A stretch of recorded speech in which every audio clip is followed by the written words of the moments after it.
नमस्कार प्रिय विद्यार्थियों, सनराइज एजुकेशन एकेडमी समदड़ी में आपका स्वागत है। कल हमने जो वीडियो जारी किया था वो था आपके संज्ञा के संबंध में, जो कि विकारी शब्द होता है। परिवर्तन के आधार पर विकारी शब्द और अविकारी शब्द दो भागों में उसको बांटा गया है। विकारी आपके चार प्रकार के होते हैं, जिसमें संज्ञा, सर्वनाम, विशेषण और क्रिया। इसी प्रकार से अविकारी शब्द वो भी आपके चार प्रकार के होते हैं, जो कि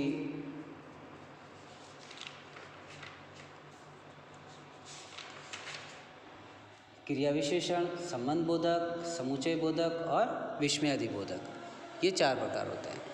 हमने परिवर्तन के आधार पर विकारी शब्द आपके कोर्स में है, जिसमें संज्ञा और सर्वनाम।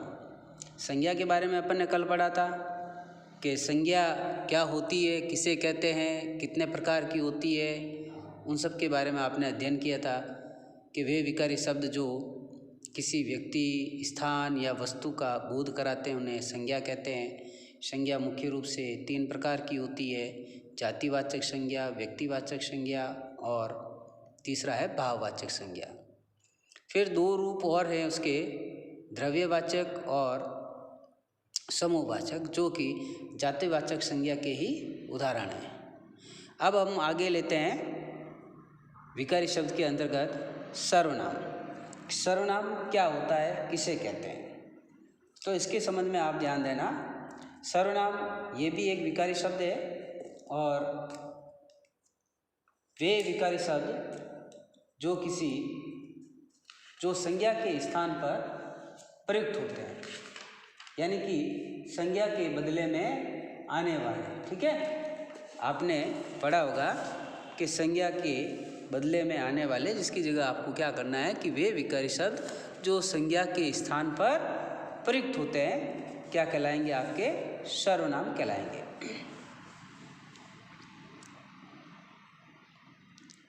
वे विकारी शब्द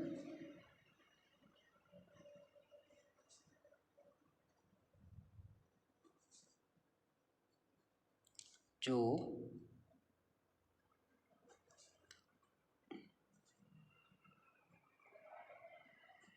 संज्ञा के स्थान पर प्रयुक्त होते हैं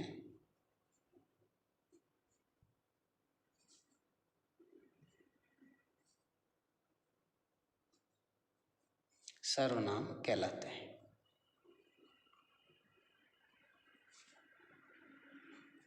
कि वे विकारी शब्द जो संज्ञा के स्थान पर प्रयुक्त होते हैं।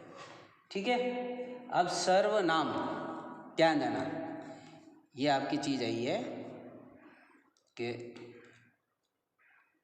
सर्वनाम, सर्व का अर्थ होता है सभी या सबका, और नाम नाम ही होता है, यानी कि कुल मिला के सबका नाम, सभी की जगह पर जो है आपके प्रयुक्त होता है, वो क्या कहलाता है, आपके सर्वनाम। यानी कि संज्ञा जो भी है उन संज्ञा के स्थान पर जो है प्रयुक्त होते हैं, वे सारे शब्द क्या कहलाएंगे, आपके सर्वनाम कहलाते हैं। क्लियर यहाँ तक? अब ध्यान देना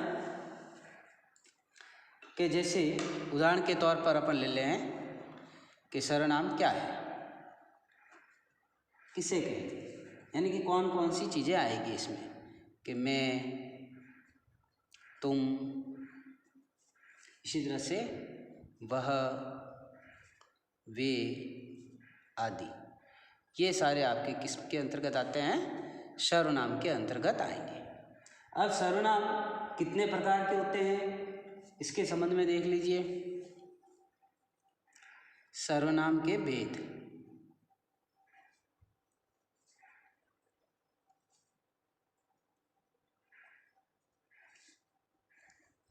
सर्वनाम मुख्य रूप से जो है 6 प्रकार के होते हैं आपके। फर्स्ट है पुरुषवाचक सर्वनाम।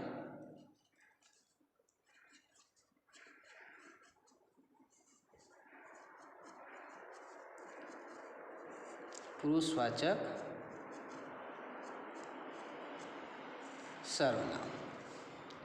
अब पुरुषवाचक सर्वनाम क्या होता है कि जिस सर्वनाम शब्द का प्रयोग किसी पुरुष के स्थान पर होता है, कि जिस सर्वनाम का प्रयोग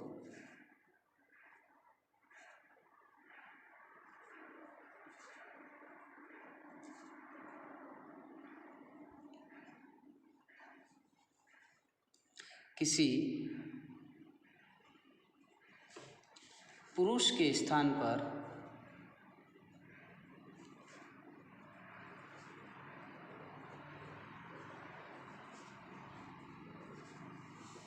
होता है उसे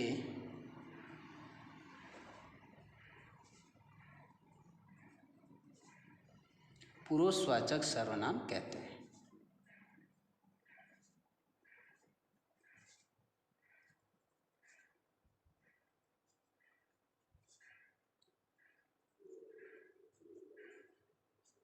क्लियर यहाँ पे कि जिस सर्वनाम का प्रयोग किसी पुरुष के स्थान पर, ध्यान देना कि किसी पुरुष के स्थान पर होता है उसे पुरुषवाचक सर्वनाम कहते हैं।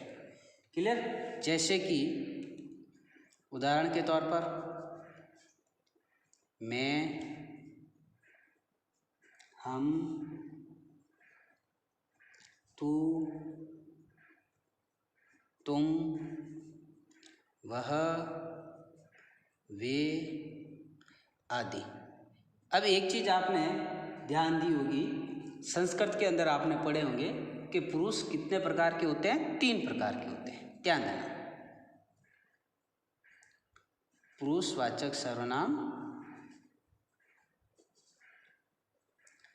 3 प्रकार के होते हैं।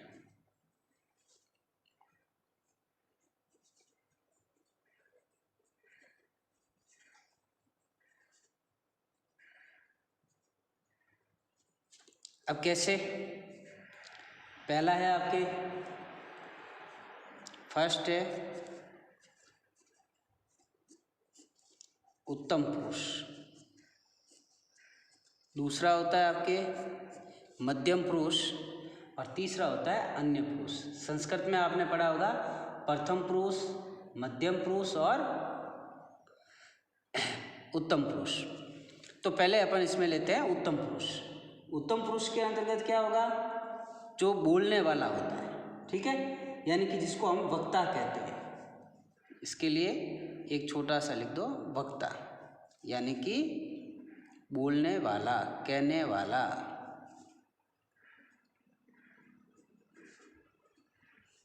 क्या होगा कि जिस सर्वनाम का प्रयोग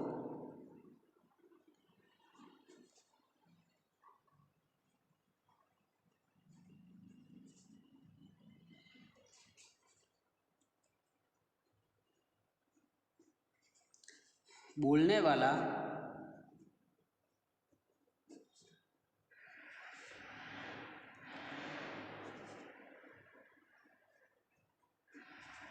अपने नाम के स्थान पर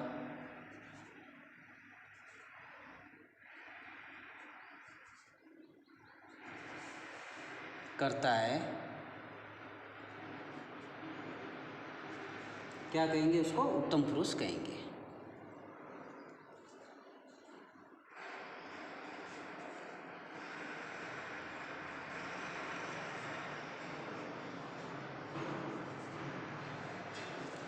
ठीक है। अब जैसे उत्तम पुरुष के लिए क्या आएगा? उदाहरण के लिए मैं, हम दोनों, ठीक है। इसके अलावा हमारा, हमको, मुझको, ये सारे उदाहरण इसके अंतर्गत आएंगे। क्लियर हो गया आपके? सबसे मेन चीज़ इसमें क्या है? वक्ता, यानी कि बोलने वाला। उत्तम पुरुष कौन होता है? बोलने वाला, स्वयं जो है कहने वाला होता है, वह आपके उत्तम पुरुष कहलाता है। इसके बाद आता है आपकी दूसरा मध्यम पुरुष।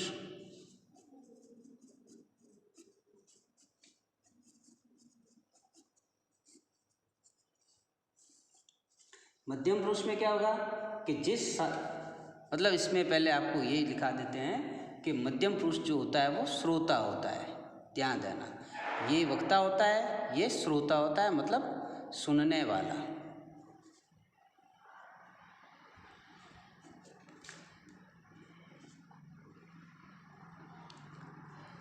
परिभाषा में हो जाएगा कि जिस सर्वनाम का प्रयोग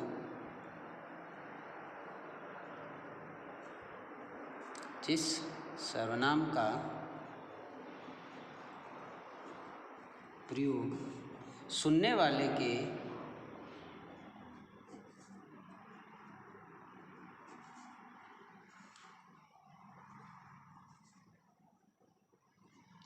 नाम के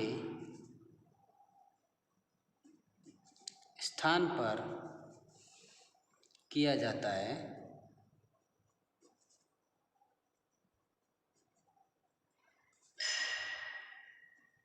उसे मध्यम पुरुष कहते हैं।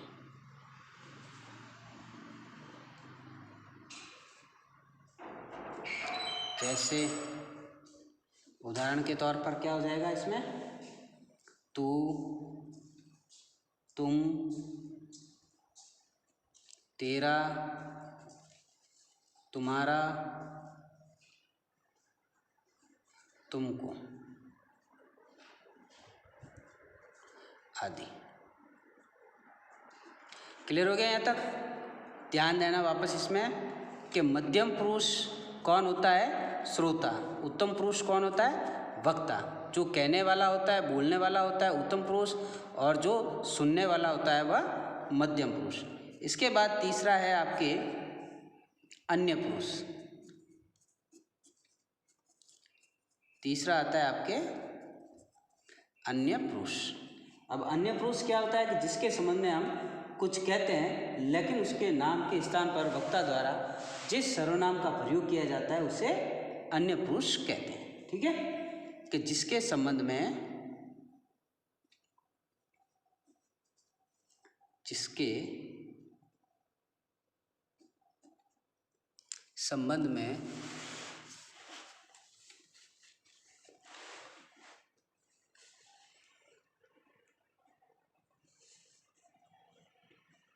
कुछ कहा जाता है,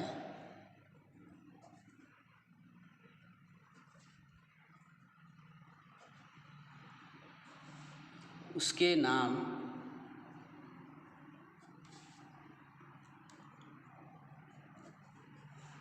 के स्थान पर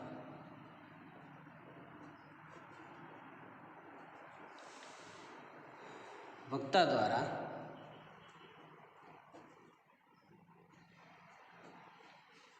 जिस सर्वनाम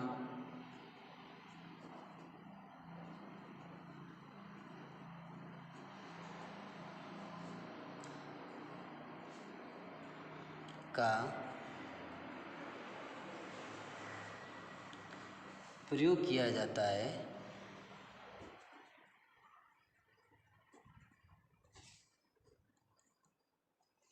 उसे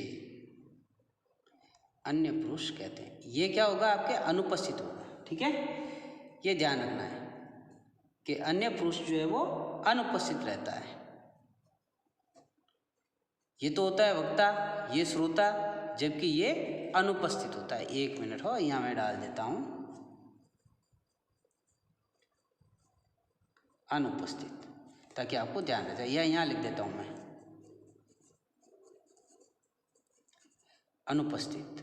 ये जो है अन्य पुरुष है वो अनुपस्थित रहता है। ठीक है, उसकी जगह पर कहा जाता है। जैसे कि उदाहरण के तौर पर वह, उसका, उसकी, वे, उनका आदि। क्लियर हो गया कि पुरुष जो है वो तीन प्रकार के होते हैं, उत्तम पुरुष, मध्यम पुरुष और अन्य पुरुष। उत्तम पुरुष वह होता है जो बोलने वाला होता है, मध्यम पुरुष वह होता है जो सुनने वाला होता है, और अन्य पुरुष जो कि अनुपस्थित रहता है, जिसके बारे में कहा जाता है। क्लियर आपके? अब इसके बाद आता है आपके दूसरा निश्चयवाचक सर्वनाम।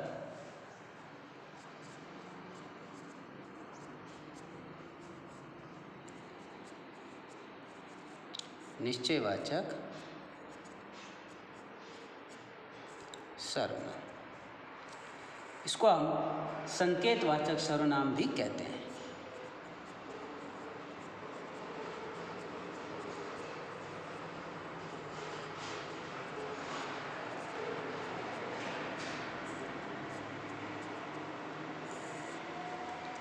अब इसके लिए क्या देखो कि जिन सर्वनाम शब्दों के द्वारा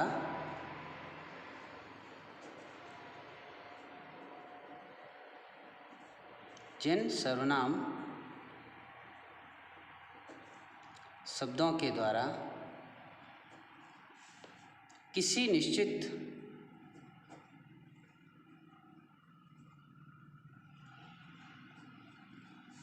वस्तु या व्यक्ति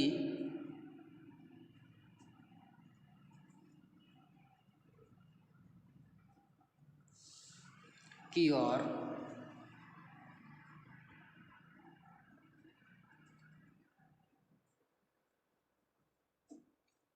संकेत किया जाता है,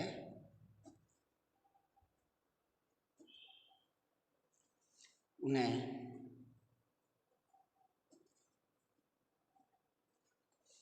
निश्चयवाचक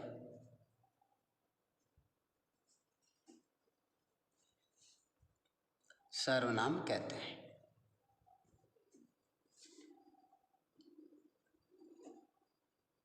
वापस सुनना कि जिन सर्वनाम शब्दों के द्वारा किसी निश्चित वस्तु या व्यक्ति की ओर संकेत किया जाता है, यानी कोई निश्चित वस्तु है या कोई निश्चित व्यक्ति है, उसकी तरफ अगर संकेत किया जाए तो उसको हम निश्चयवाचक सर्वनाम कहेंगे। क्लियर? अब इसके उदाहरण जो है वो इस प्रकार से आएंगे आपके, जैसे कि यह,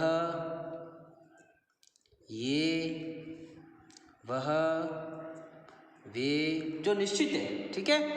इन्होंने, यानी कि इन्होंने ऐसा किया है, वो निश्चित है। उन्होंने, आदि। यहाँ तक क्लियर हो गया आपके? अब इसके बाद अपन आगे बढ़ते हैं। इसका अगला पॉइंट है अनिश्चयवाचक सर्वनाम, जिसमें जो भी है वो अनिश्चित होता है। एक चीज़ और आएगी इसमें जो मैं आपको स्टार लगा के बता देता हूँ कि ये जो है संज्ञा के साथ प्रयुक्त होते हैं। ये संज्ञा के साथ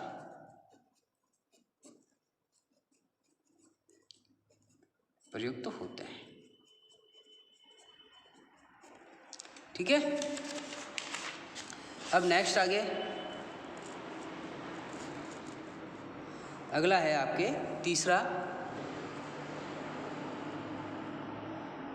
अनिश्चयवाचक सर्वनाम।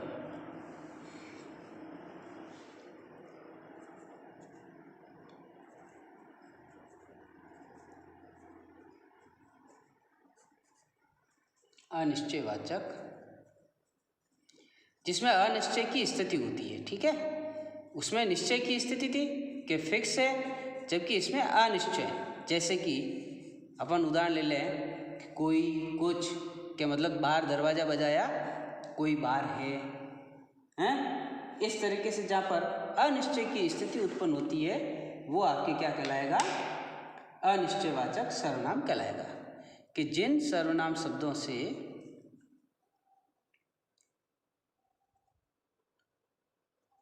जिन सर्वनाम शब्दों के द्वारा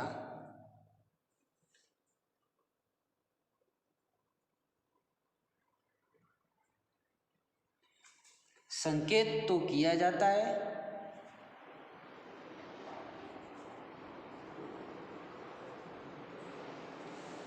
परंतु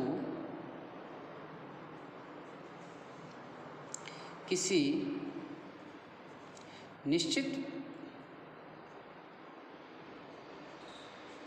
वस्तु या व्यक्ति की ओर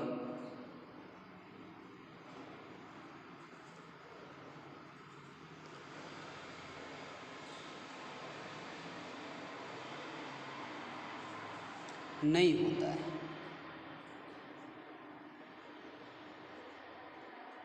क्या कहलाएगा? अनिश्चयवाचक सर्वनाम कहलाता है।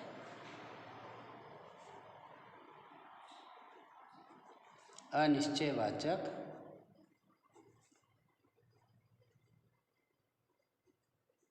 सर्वनाम कहलाता है। ठीक है,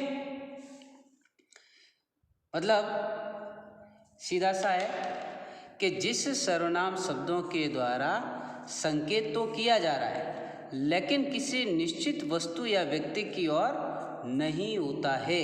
ये ध्यान रखना है, नहीं शब्द आ रहा आपके कि कोई निश्चित वस्तु नहीं है, तब क्या कहलाएगा? आपके अनिश्चयवाचक सर्वनाम कहलाएगा। क्लियर? जैसे उदाहरण के लिए अभी मैंने आपको बताया था कि कोई या कुछ।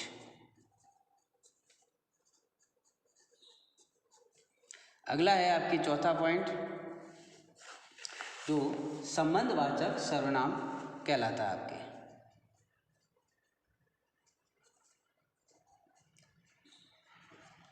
जैसा नाम है उसी प्रकार से इसकी परिभाषा भी बन जाएगी।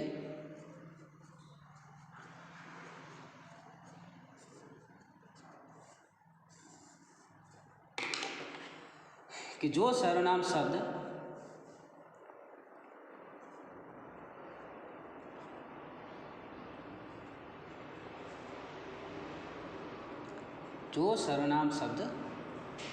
वाक्य में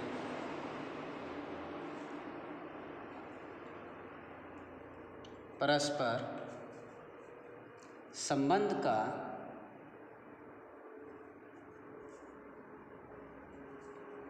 बोध कराते हैं, यानी कि आपस में किन्हीं दो वस्तुओं का, किन्हीं दो व्यक्तियों का जो है संबंध कराया जाता है, संबंध बताया जाता है, तो वो आपके क्या कहलाते हैं? संबंधवाचक सर्वनाम कहलाते हैं।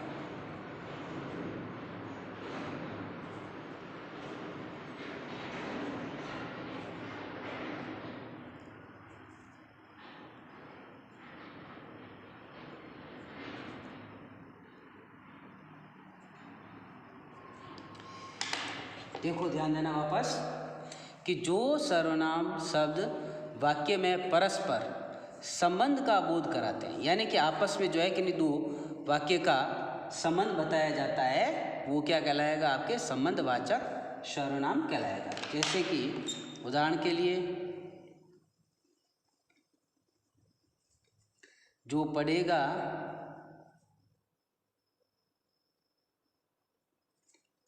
सो पास होगा। अब यहाँ पर सो शब्द है आपके, ठीक है, कि जो पढ़ेगा सो पास होगा। अब इसी प्रकार से जिनके खेत उनके बैल, जिनके खेत उनके बैल, यानी कि संबंध बताया जा रहा है कि बैल किसके हैं? कि जिनके खेत है उनके बैल हैं। अब इसी तरह अगला आपके पांचवा सर्वनाम है प्रश्नवाचक सर्वनाम।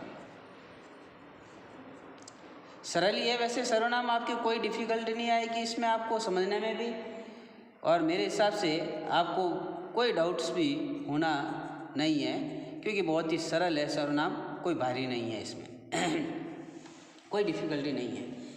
जो सर्वनाम शब्द प्रश्न का बोध कराते हैं, यानी कि वह सर्वनाम जो प्रश्न का बोध कराते हैं।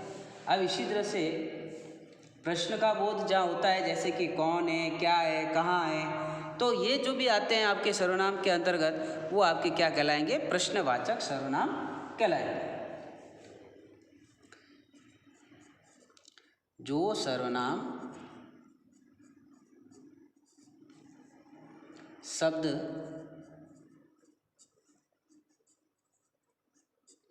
प्रश्न का बोध कराते हैं,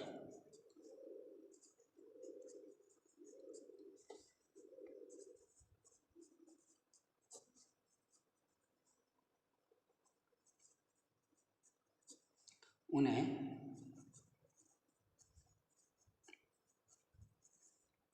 प्रश्नवाचक सर्वनाम कहते हैं।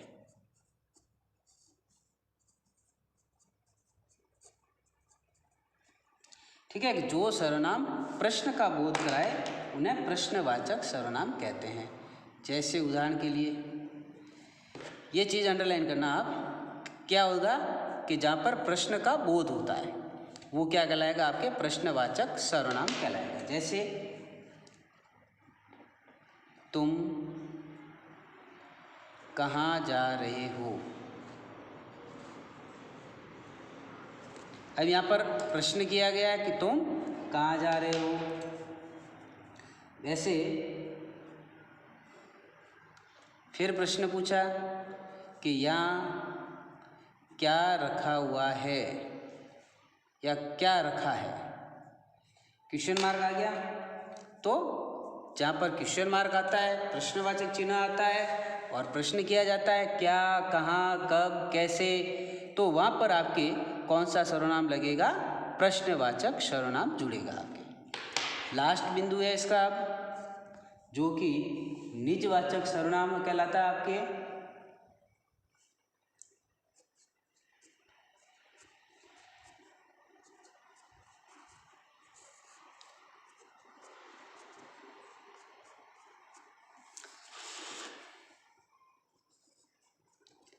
निजवाचक सर्वनाम क्या होता है, इसमें पहली चीज़ तो यही है कि ये सर्वनाम जो है संज्ञा के साथ में प्रयुक्त होते हैं। एक तो ये वाला होता है और एक मैंने अभी आपको पीछे समझाया था कौन सा, निश्चयवाचक, ये भी संज्ञा के साथ में प्रयुक्त होता है। पहले तो इसको नोट कर लेना कि संज्ञा के साथ प्रयुक्त होते हैं।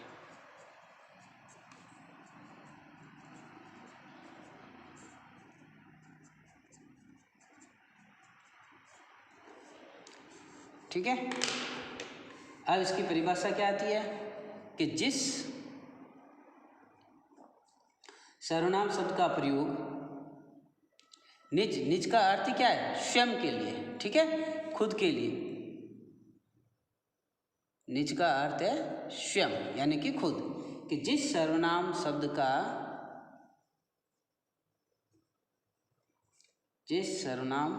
का प्रयोग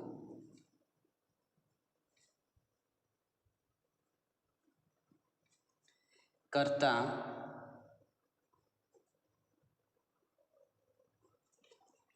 स्वयं के लिए प्रयुक्त करता है, यानी कि वह सर्वनाम जिसमें कर्ता जो है अपने खुद के लिए जो है प्रयुक्त कर रहा है, तो वो क्या कहलाएगा, आपके निजवाचक सर्वनाम। यानी कि क्या है कि जो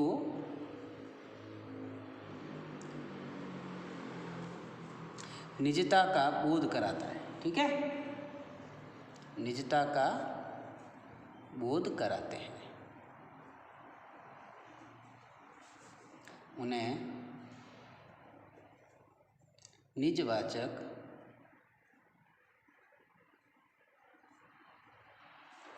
सर्वनाम कहते हैं।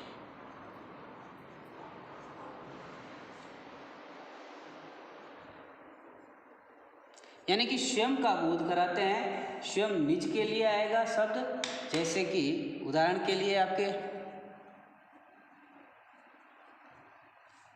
उदाहरण ले लेते हैं कि मैं अपने आप पढ़ता हूँ, मैं अपने आप पढ़ता हूँ।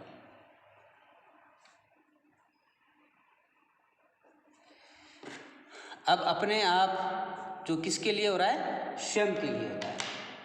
मैं आप आ जाऊँगा, मैं स्वयं आ जाऊँगा, इस तरह से भी अगर अपन वाक्य बनाए कि मैं आप आ जाऊँगा,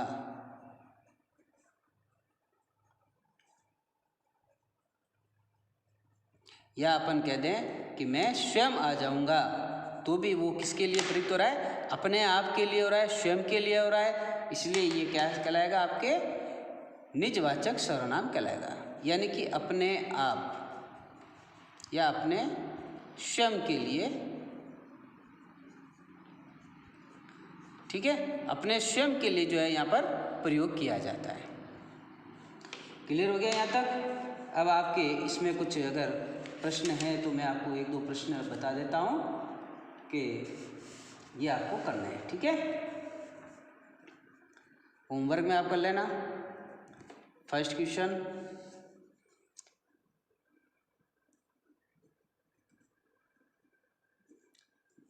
सर्वनाम किसे कहते हैं?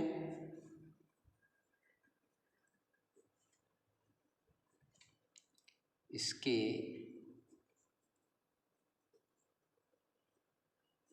विभिन्न वेदों के नाम लिखो। दूसरा ले लो आप, निश्चयवाचक सर्वनाम व अनिश्चयवाचक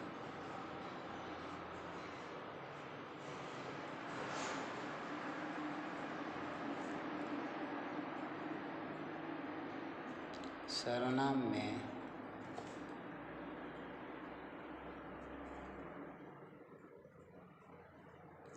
अंतर स्पष्ट करो। ठीक है, और एक क्वेश्चन और ले लेना आप। 3 प्रश्न इसके करने हैं आपको कि एक तो निश्चयवाचक सर्वनाम और अनिश्चयवाचक सर्वनाम में अंतर, एक आता है आपके पुरुषवाचक सर्वनाम को समझाइए। पुरुषवाचक सर्वनाम को समझाइए।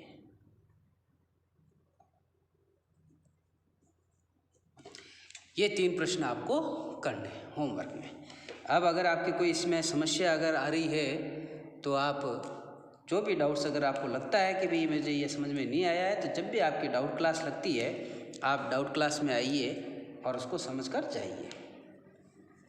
डाउट क्लास में आने के लिए आपके पिताजी का परमिशन फॉर्म आपको साथ में लेकर आना होगा, और ये होमवर्क आप अपनी नोटबुक में करते रहना।